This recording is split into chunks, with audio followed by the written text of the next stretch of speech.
are listening to the Freeform Rock Podcast with Mark Alden Taylor. Welcome to the Freeform Rock Podcast, and it's going to be a hill of beans today, maybe not, but I'm one of your hosts.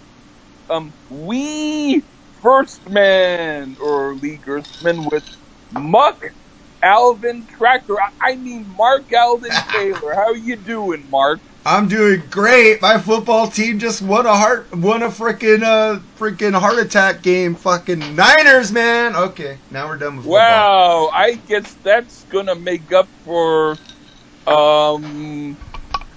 what's probably gonna be happening throughout the rest of the show. Oh yeah.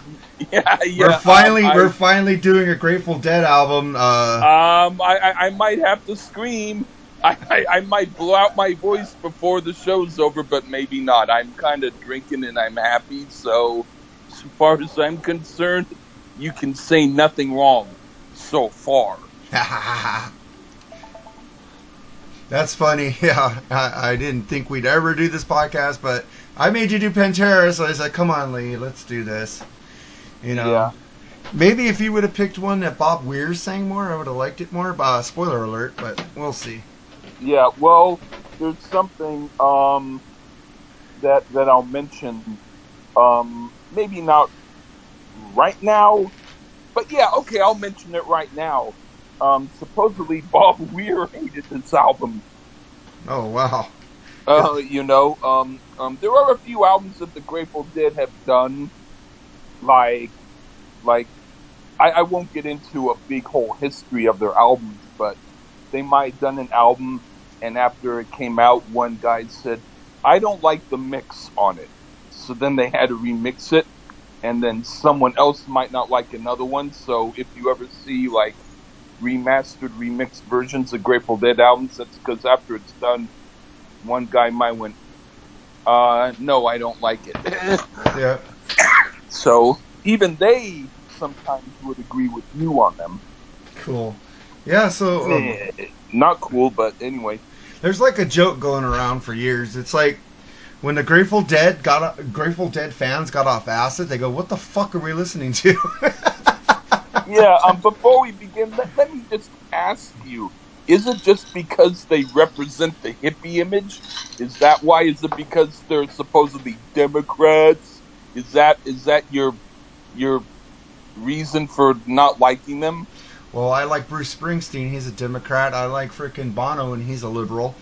Most of like I've told people before, if I stopped listening to people because of the political affiliations, I wouldn't have anything to listen to but Ted Nugent. Or now Ace Frehley. So, yeah, I have no problems with people's politics. You just don't like something if it doesn't sound good. In other words, you have musical taste. Yes, like In other words, I fucking said something I never thought I would say. Mark Alden Tractor has good fucking taste. Well, it's like also... Charlie the Tuna tastes good. Yeah. It's like if you saw my post yesterday, I said I was never like a metalhead. I was never in the life. I never had the battle jackets. I never had the long hair. I just listen to stuff that I like. Yeah. I don't care if it's metal, pop, freaking rap. It's I don't like that much rap, just to let you guys know. And I don't like today's pop, but you know the Beatles were pop, so I like a lot of old pop. Hey, that's old pop. You know, give me my fur jacket. I'm gonna go out with the boys down in Frail Town. I'll see you later. Pop, pop, pop, pop. It's like the people who are metal for life. They wear the jackets. They have the freaking things. I went to the concerts. I have the shirts, but I don't have the long hair or the freaking metal. Yeah, do the horns all the time. I do the horns sometimes. Yeah, that ain't cool. Yeah, I'm not. I don't discourage people who are like that, man, because I got a lot of friends who are freaking metal as fuck. And that's fine. They're cool dudes, and I love them. Problem. They warp your mind. It warped my mind. It's okay. How do they warp my mind? Because then I go off and listen to Duran Duran. They go, that fucking ain't metal. Blah. But there's a lot of real metalheads out there that like fucking Kansas and Boston and shit like that. But they are meddlers. They wear their fucking jackets. They wear their they got their long hair, and fucking more power to them. I love those people. They rock. I've never been into a fucking pit. You know, I'm fucking a pussy. I'm not gonna get in there and get my ass beat.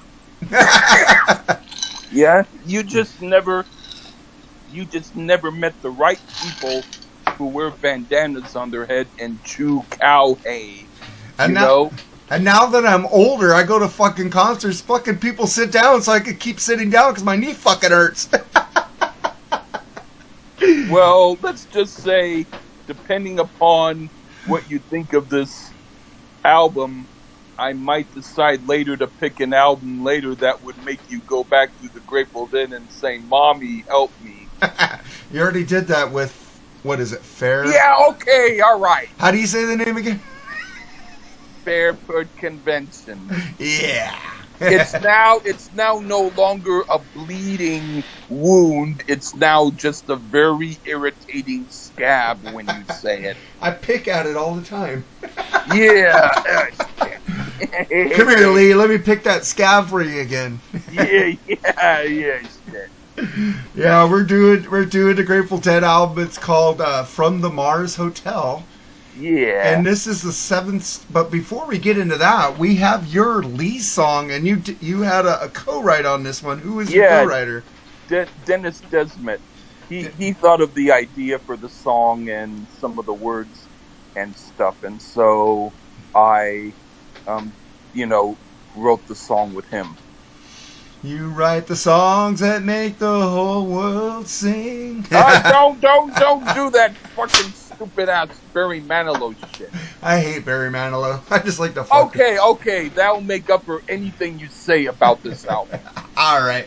Well, here's a Lee song called "One Day at a Time," not from the television show. It's just called "One Day at a Time." Ba ba ba ba. Some people have the strength to carry on. They have the hope to endure. They have the love within their hearts.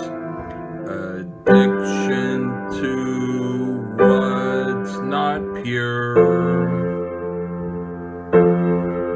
can cause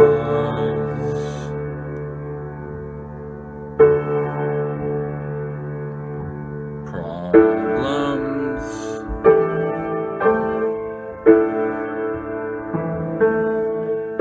But one day at a time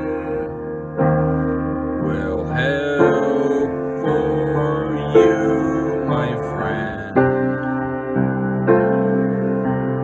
I don't know what you're going through, but it should work out.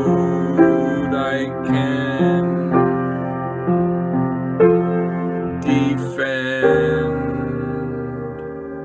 the laws of what's true.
One day at a time.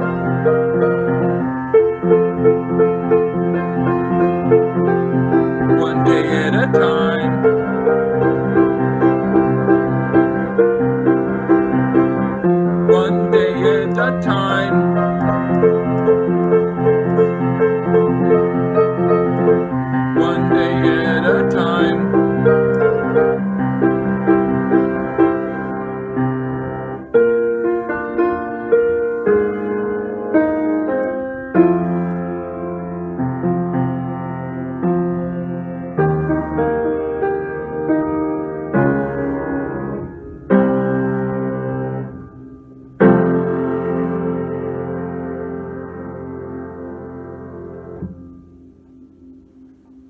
Okay, that was One Day at a Time.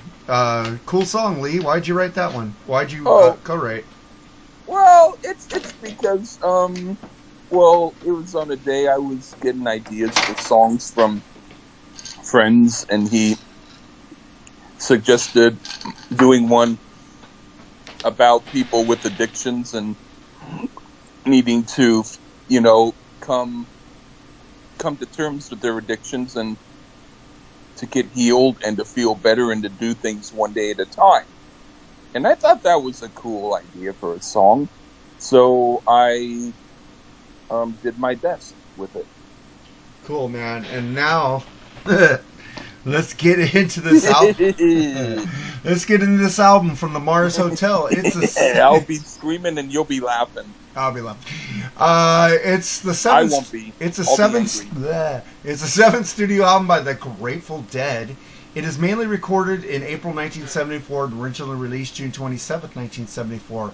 It's the second album by the band on their own Grateful Dead Records label. From the Mars Hotel came less than 1 year after from their previous album, Wake of the Flood, and was the last before the band's then infinite hiatus from live touring beginning in October 1974. Oh, look, they did me a favor. They stopped touring on my month of my birthdays.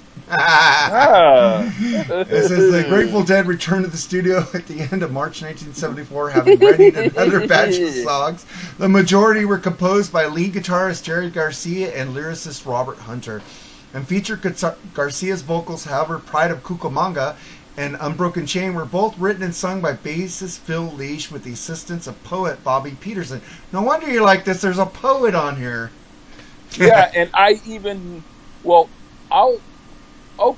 mention it now. My dad knew him as a friend, so he brought Bobby Peterson over, to talk, and so I was able to meet him, and he was really cool. He was kind of like, if you want you to stay quiet while he said something, he kind of said, "Shut up," instead of just hold on, So it was kind of gruff in just that, but. And he was so drunk, hardly anyone could understand it, but I did. And I asked him about literature, and I asked him about songs of the Grateful Dead, and he was really cool with me. He answered all my questions, and I had a pile of my song lyrics I wanted Dad to give him, and then there was another pile of lyrics that I put away.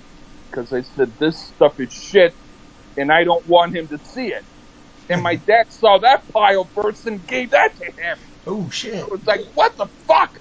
So instead of stuff like the wind of pity that blows through the breeze as you see your soul going through heartache, instead of that, it was, let me lick your chest.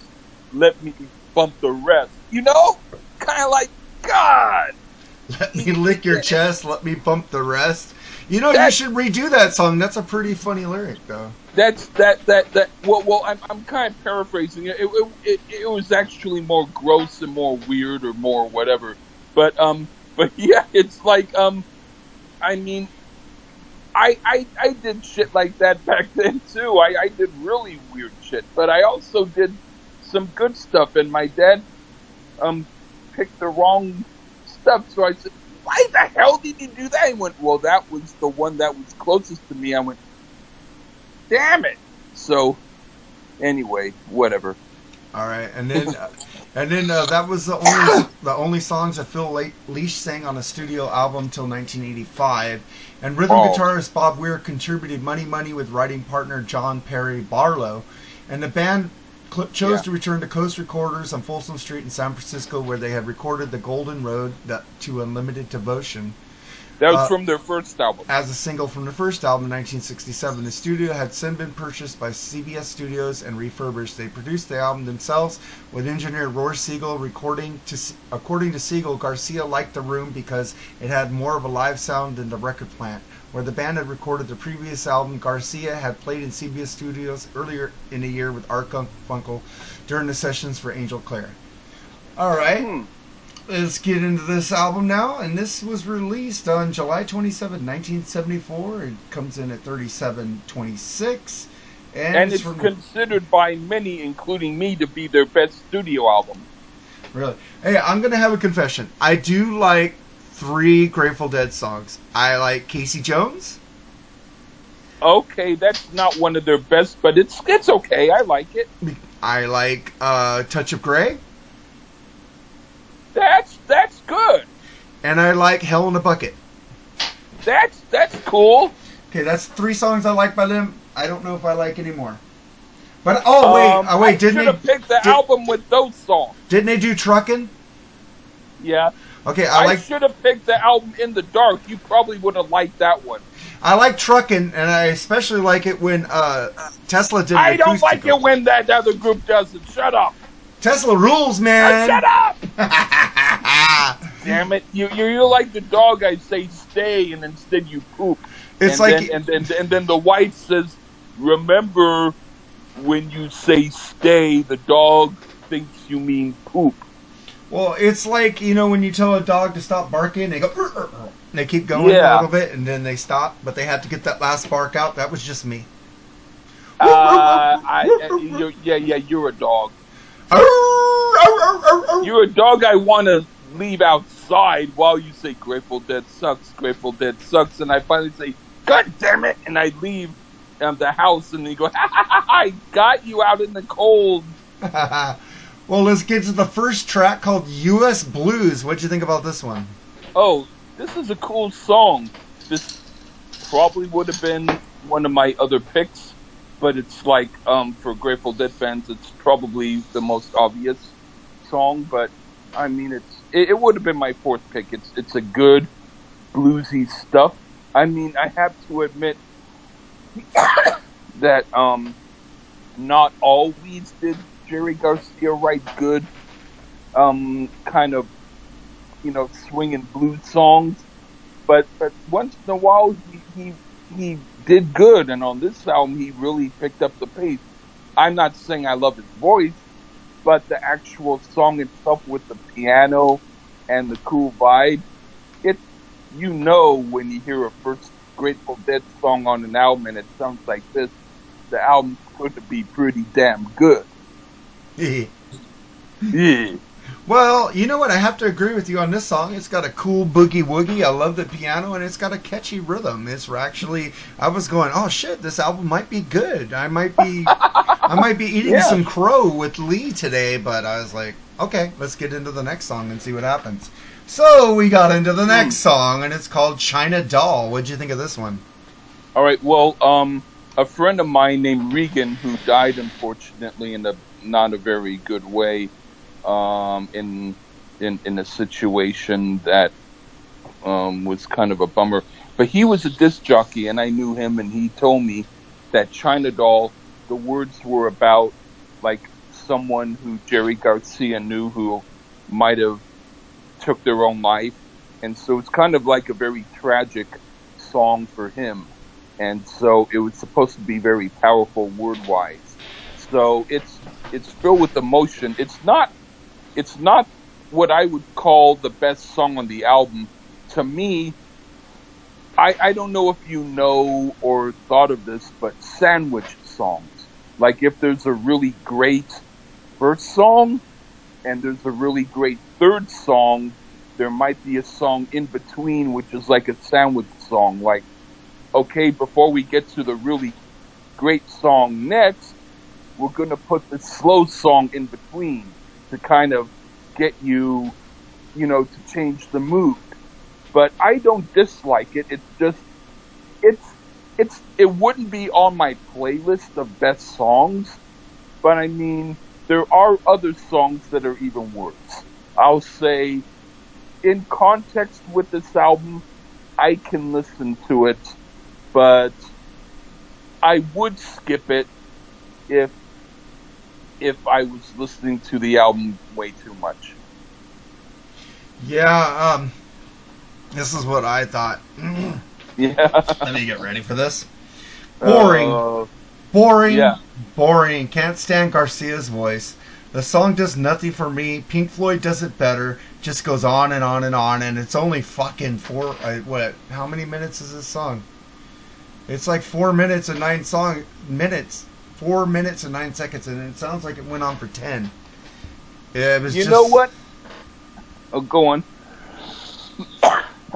I actually don't totally disagree with you on that, which is weird. Because, yeah, I mean, it's not that great of a song. I'm not going to disagree with you on it. I think that you have... Fuck it! You have good taste, damn it! But no, I mean, yeah, it could have been left on. Yeah, okay. Now at least we agree a little bit on that song. Well, let's get to the next song, which is the song you... I'll put it to you like this. Before we begin, I am not like a totally complete lover of the Grateful Dead. Like you are a Bon Jovi, but I do like some. Cool. All right, well, let's get to the next song, which you picked, Unbroken Chain, with Phil Lesh and Robert. Phil Lesh is singing vocals on this, the bass player, like I said in the beginning. So here's Unbroken Chain by the Grateful Dead on the Freeform Rock Podcast.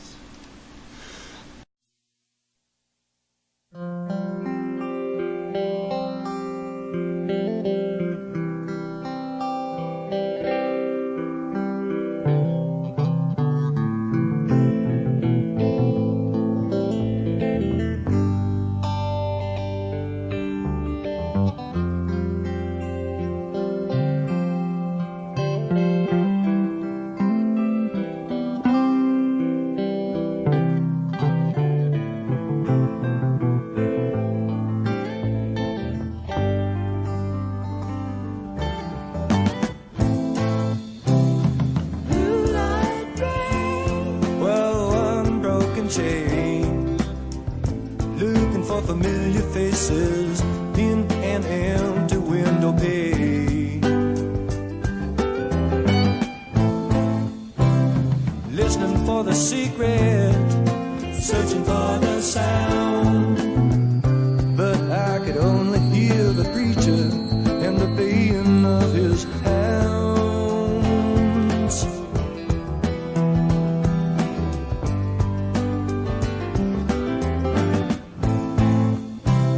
Willow sky, whoa, I walk and wonder why. They say love your brother, but you will catch it when you try.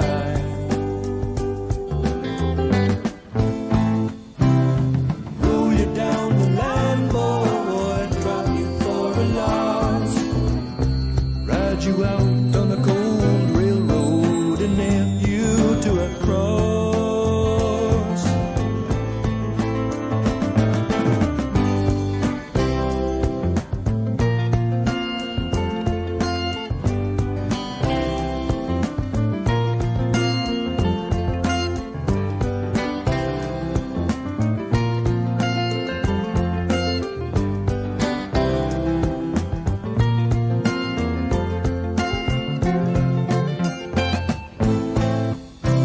November and more as I wait for the score. They're telling me forgiveness is the key to every door.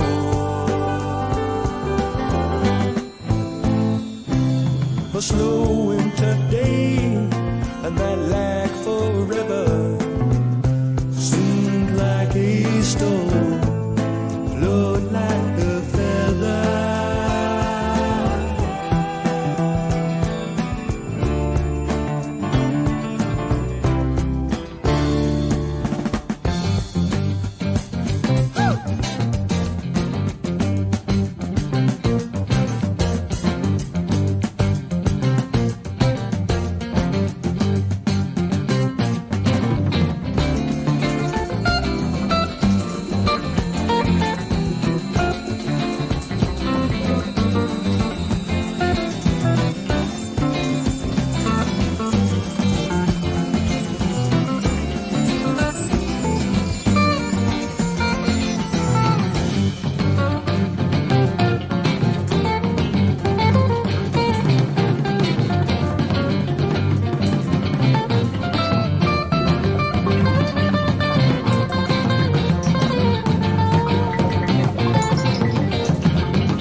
saw it out.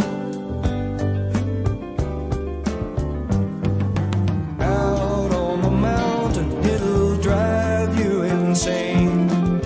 Listening to the winds howl. Unbroken chain of sorrow and girls. Unbroken chain of sky and sea. Unbroken chain of the western wind. Unbroken chain of you and me. Love, la, la, la.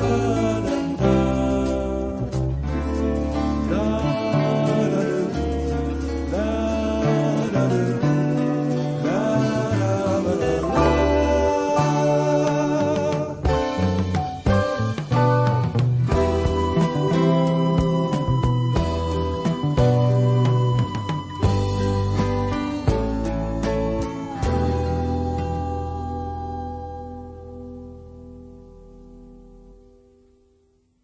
Okay, that was Unbroken Chain by the Grateful Dead. Why did you pick that track, Lee? Oh, it may not be like it's probably the total opposite of what FM radio would play. It's kind of a weird, complex song, but the song is kind of like progressive rock in a way. And Phil Lesh, when he does write really good stuff, he does write really good stuff. And this song with the bells chiming and everything, it was just like when I would come home and I was in a weird funk and I needed to feel better, this song could pick me up. This is a very interesting song. I personally wish Phil Lesh had written more songs, him and Bob Weir, on this album, and Jerry Garcia only have maybe 2 songs. But Garcia just happened to write a hell of a lot, and the other guys didn't write as much, and so that's why that happened. But yeah, I like the words. I don't love the background vocals that much. They kind of sound a little bit off key, but then again, with the Grateful Dead, you either have a choice of completely and horrifically off key, or just kind of off key.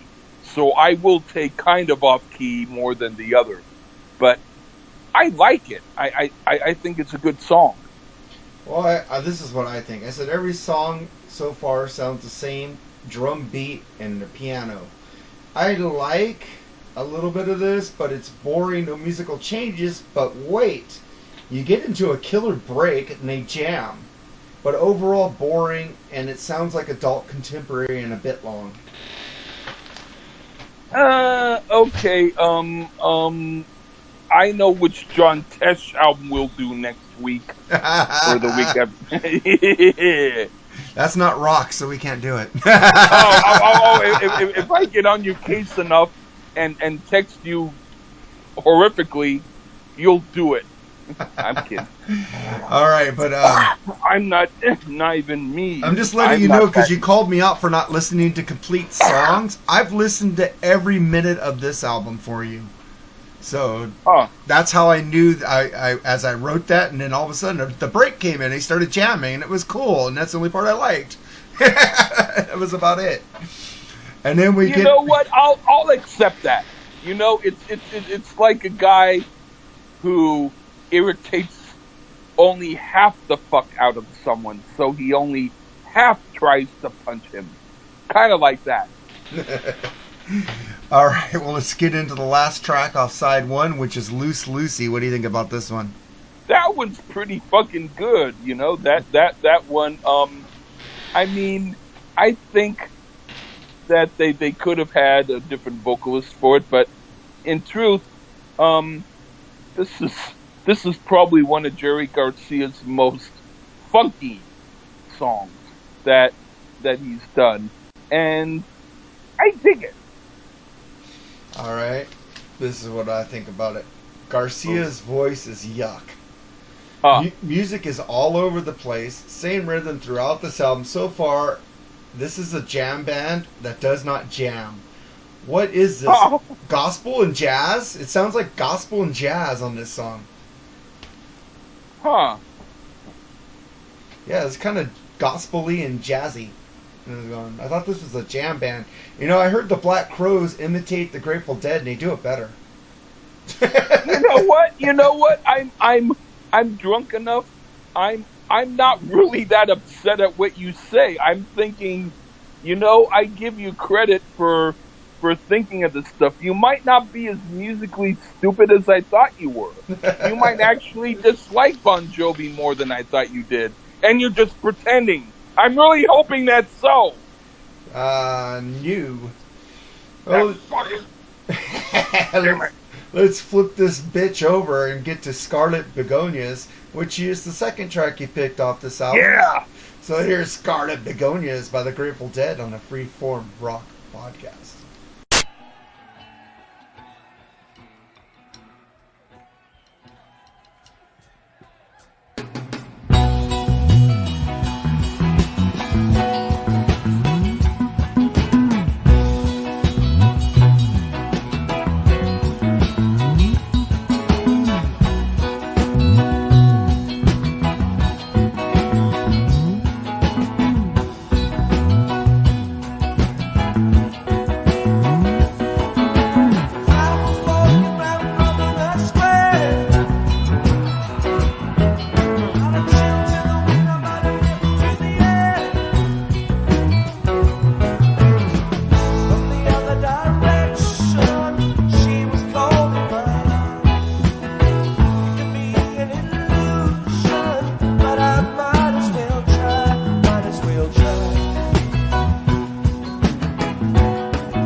That was Scarlet Begonias. Why did you pick that track, Lee? If they had a mosh pit on this song and you were in the audience, I would throw you in there so that you would have tons of Scarlet Begonias being thrown at you by cow hay eating hippies. But the truth is, this is a jam song as much as they can jam. They're more like peanut butter. They're not a jam band. They can't jam, but they can peanut butter. But this song sticks in the right way. And yeah, Garcia's voice is probably very not good on this. But if you can find a version of it without singing, like when they do songs minus vocals on YouTube, I think it's the closest thing to the String Cheese Incident or something. It's pretty good. Pretty good. Yeah, it's like they're touring right now with John Mayer and Bruce Hornsby. Fucking, you could see why they suck so much. I don't like John Mayer, but I do like Bruce Hornsby. And we did review an album by Bruce Hornsby in the Range, which was pretty freaking funky and cool. But John Mayer's he's a great guitar player. If you ever seen him on the Chappelle Show, he could jam on lead guitar, but then his voice is like freaking Jerry Garcia-ish, really boring.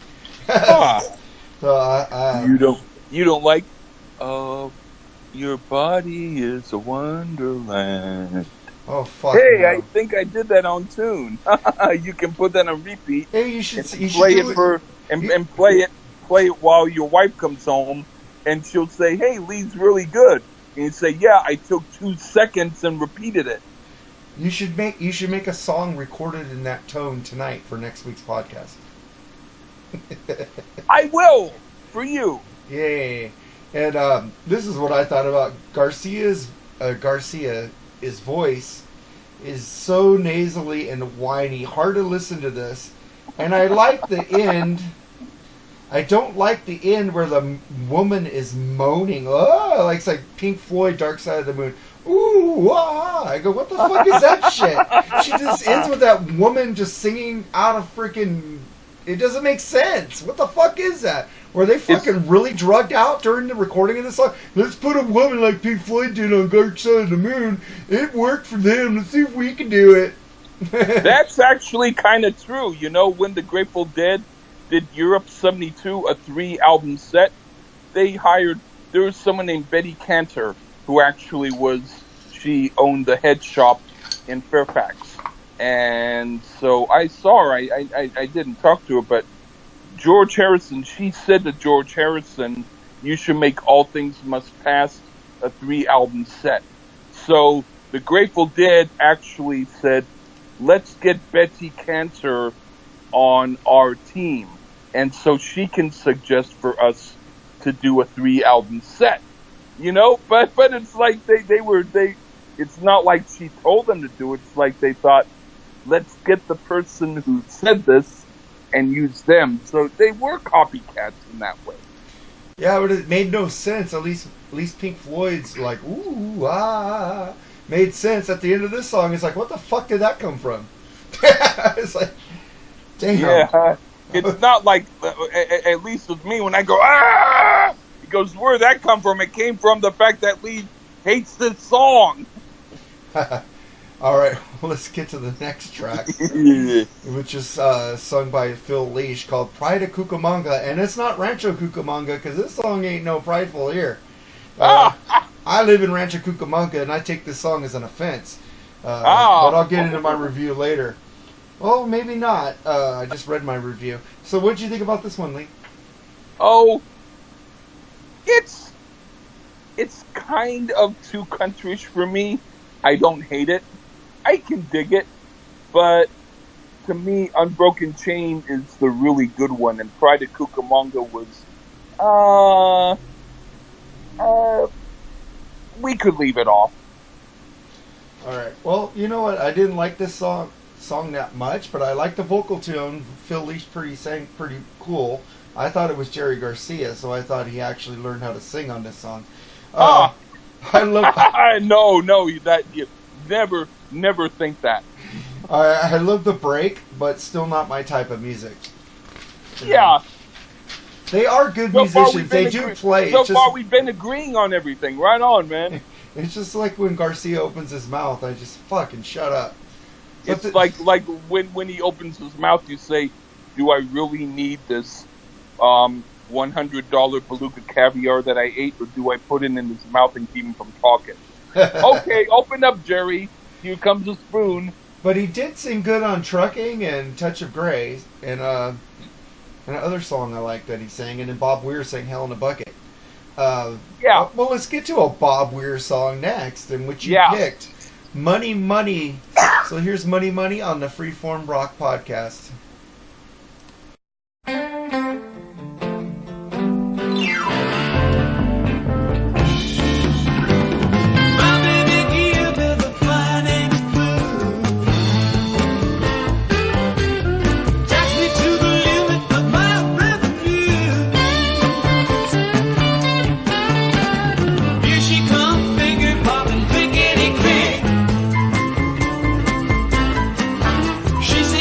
Diamonds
That was Money Money by the Grateful Dead. Why did you pick that crappy song? It's because he's the only good singer in the Grateful Dead. Now this I'm going to get angry at. This is a good song. This song is probably the closest thing to real rock and good soulful music. But it's like he didn't like the album. So maybe he wrote the song as a proof. I have no idea. But I like it. I think it's a good song. Well, I do like Bob Weir when he plays with Sammy Hagar. You know, he's got a good voice, and I do like his voice on Hell in the Bucket. I think he has a great vocal tone. And I think he should have sang more than Jerry Garcia. Maybe I would have liked the Grateful Dead more. But on this song, fucking no. I hate this fucking song. God damn it, no! This makes me angry. This makes me angry! Damn it. Oh. Hey, don't make me sound like Shrek. You don't have the I already Irish look accent. like him. No, My you don't. stomach goes out to 14 blocks when I don't have on a tight shirt. When I didn't have a beard, they called me Mr. Incredible because I have a freaking stomach like him. But let's get into my review of this song. I already said something, but it's a little rocking here, cool sounding. The background vocals kill me on this one. The guitar is good, and the piano. Like it, but it seems like they stole She Wants Money and then added other lyrics to go around it. It seems like a lazy written song to me that they just said, she wants money, and then they freaking, because that was like an old 60s song, and they looked like they took the chorus and just added shit around it, I didn't like it. So in other words, you're saying you could recognize what they were trying to do, you just thought it was lazy, and so that's basically what you thought. Yeah, I thought it was lazy. Maybe, like you said, Bob didn't like this album, so he put a lazy... Yeah, lazy you know verse. what? Damn it. I have to fucking take back my fucking anger. You actually put it down right. Fuck. What makes me angrier is when I have to agree with you sometimes after I already get angry. But no, I mean, I'll put to you this way. For me, even as an imitation song, it's probably better than. Well, I like some of the songs, so I'm going to be talking weird. But it's probably the best suck imitation song they've done. And I also put it goes way too long and goes nowhere. Ah, damn it. I'm back to being angry. And then we get to the last song on the album, Thankfully. Yeah. And it's the longest song, almost the longest song on the album. Unbroken Chain was the longest song. This is the second longest song on the album. It's Ship of Fools. What'd you think of this one? This one's kind of like what I think of Tesla's version of trucking. It kind of goes on. It's like if you're on a Kiss cruise and all they did was play Beth for 10 hours every day. I hate Beth. Huh? I hate freaking any song that Peter Criss sings. Hey man, we agree. In fact, thank you for doing this review. We agree on everything. But anyway, the thing is, it's not a bad song. It's good that it's the last song, because when the song finally finishes, then you can say, okay, that's the last song. I mean, I like the rest of the album, or basically, I think this album is about an 8.5. This song doesn't really help, but it's better than China Doll, and, it's okay. It's not horrible. That's all I can say. The group Animal Collective sampled the Unbroken Chain song in their song, What Would I Want? The Sky? What I Want Sky? On their EP, Fall to Be Kind. I didn't know that. And also, while studying law at St. John's College, Oxford in the 1970s, Tony Blair, former UK Prime Minister 1997 to 2007, helped found the band Ugly Rumors as singer-guitarist. The group was named for the mirror writing on the cover of From Mars Hotel. Huh. That's information that I'll probably forget when I'm sober, but thank you. All right, well, thank Wikipedia for that, and get on there and donate to Wikipedia, because all us podcasts frickin' pimp Wikipedia because we use it a lot for information. Yeah, Thank you. I don't use it on my podcast, The Lee Gerstmann Show. I just use my warped mind. That's why you never get any real information from me. Well, this is my review of the last song on the album. Back to the nasally and whiny vocals. Bob Weir, I wish he would sing more on this album, but then I didn't like Money Money. Sorry, Lee. I tried to with this band. I listened to it, and you know what? You did say a few things here and there that I agreed with. So I knew that you gave it your honest shot. So I'm not going to be that pissed off at you. You know, in fact, you surprised me that you weren't even harsher. You know, I thought you were going to say just pure shit with everything. At least you gave some cool stuff. So that made the review boring because I wanted to be even angry at you. But no, It's cool. You know what? This is the one time when I actually respect you as much as I respect myself. I'm going to slap myself silly after this review is over because I'm going to say, how the fuck can you respect Muck Alvin Tractor? But the truth is, if I'm going to hate myself later, but if I didn't think the way I thought about the album, I would have thought about the way you did. Which sounds stupid, but in truth, I think, and this is dumb, but I have to say it, we're both right. You know? Yeah, I did listen to every minute of this album for you and for the fans of the Grateful Dead. I wanted to give you guys an honest opinion and not just phone it in because I hate this band. So I think I did that. Yeah, man.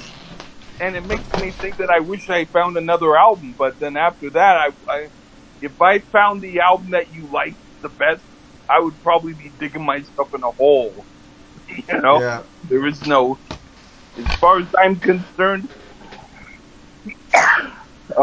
almost completely sucked is better than completely sucked. But, hey, I completely sucked because I actually kind of like what you say. We should call this the Freeform Lee K. Zinn podcast episode. but the truth is, no. I honestly have to say, even though I have to stick with what I think, I do believe that I dig what you said because you did it with integrity, and I give you kudos. Cool. And next week I want to go back to some metal. I want to do Iron Maiden, Book of Souls. Oh, Book of, is that the newest one? Yeah, that was their last album. It's a 2-album set. I just want to do it because. Wow, you know what's so trippy? I've actually heard it. Cool. So without getting into what I would say, I would say, yeah, okay, that. Because I was actually I was actually thinking of doing Def Leppard Hysteria, but God damn it! I'm glad you did. I gotta say that for later when you're really pissed off. God damn it! And plus another podcast says we don't sit there and just do Def Leppard Hysteria or the popular shit. We do shit that people don't like. That Lee don't like. Yeah, Lee don't like. All right. Yeah, it's like it should be the Lee don't like podcast. Listen and wear headphones. No, and earplugs. Yeah, and I just got the vinyl for Record Store Day of Geddy Lee's My Favorite Headache, his only solo album. That freaking kicks Alex Lifeson's solo good. shit in the ass, because that group Victor sucks. No, it doesn't. Fuck. Oh, no, I'm on good terms with you. I have to fight my teeth. Damn it, I bit my tongue. All right, I'll call my tongue Mark Alden Taylor. That way, when I bite it, it's not going to hurt as much. Oh shit! I didn't write down the name of the song. Tracks of the week. Let me go to your email real quick. Oh, Okay. know what it is. Lana, okay. It's you picked your track of the week was Rabbit McKay and the Psalmists. Yeah. And it Rhythm Band. Yeah. And the song is called Lana Minus Life. Ooh, cool. You were able to do more than 10 words that time. Oh boy, I'm very educated. Yeah, right on. Hey man, I'm starting to like you. I'm starting to think you're cool. That's weird, but no, I'm drunk and I'm out of it. But hey, you're doing good today. And also, since this album reminded me a lot of frickin' Shoddy trying to copy Pink Floyd, my track of the week is Pink Floyd Young Lust to rock us out of this podcast. I think you should have picked Quicksilver Messenger Services song Light Your Windows. I don't even know who the fuck that is. I know you picked them before. Oh, hell, that's hell, man. I know what album I'm going to do. Shit. Never mind. All right, so let's play out with Rabbit McKay. I'll tell you this really quick. The guitarist that Quicksilver brother was in Huey Lewis in the News, okay? Anyway, Huey Lewis in the News has a new album coming out, just to let you guys know. I know his mother. Cool. She's cool. Anyway, go on. All right, so we're going to play you out with Rabbit McKay and the Psalmies Rhythm Band, Lana Minus Life, and Pink Floyd, Young Lust. Young Lust on the Freeform Rock Podcast. And until next week when we do Iron Maiden, The Book of Souls, Lee, say goodbye. Goodbye. Goodbye, sweetheart. It's time to go. Okay, we're not Sha-na-na. Later, guys. Take it sleazy.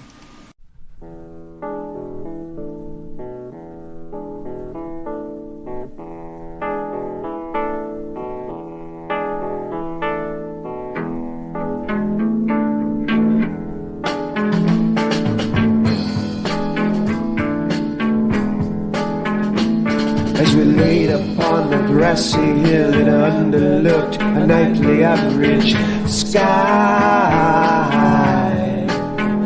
She said, see the spacely wonders reach across the farthest boundary of your eye. And quite philosophically I said, I wonder what that means to you and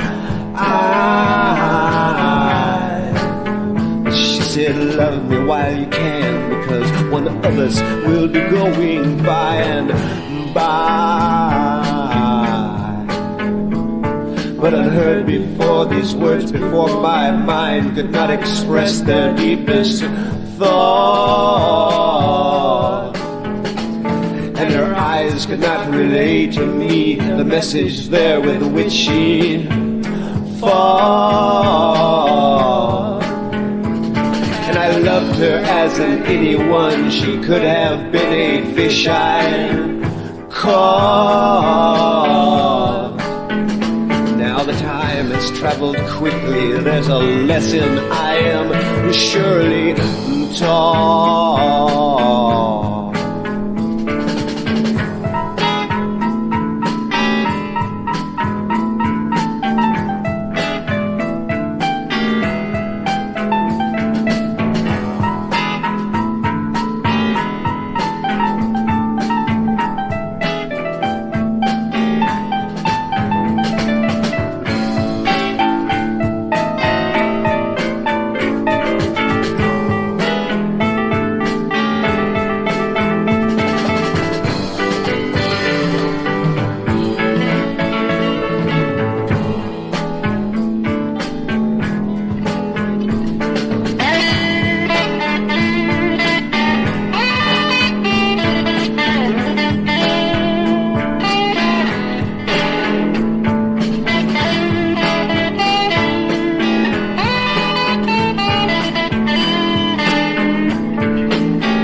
Now she has gone away from here. I know the place she cannot ride. For the spirit has departed and the ground has pulled her out of sight. All of the pain within her noble body evidently won the fight. Sometimes I feel her presence as I stare into the reaches of the night.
United States calling. Are we reaching? See, he keeps hanging up. And it's a man answering. You have just listened to the Freeform Rock Podcast. All music played on the Freeform Rock Podcast belongs to its owner. If you like it, go out and buy it. Get your music on Amazon, iTunes, or at your local record store. Support what you love. Support the artist by seeing them live. Purchase their music. The Freeform Rock Podcast is not affiliated with any of the artists or music that we play. Thank you for listening to the Freeform Rock Podcast. We'll see you on the next episode. Until next time, stay free and rock on.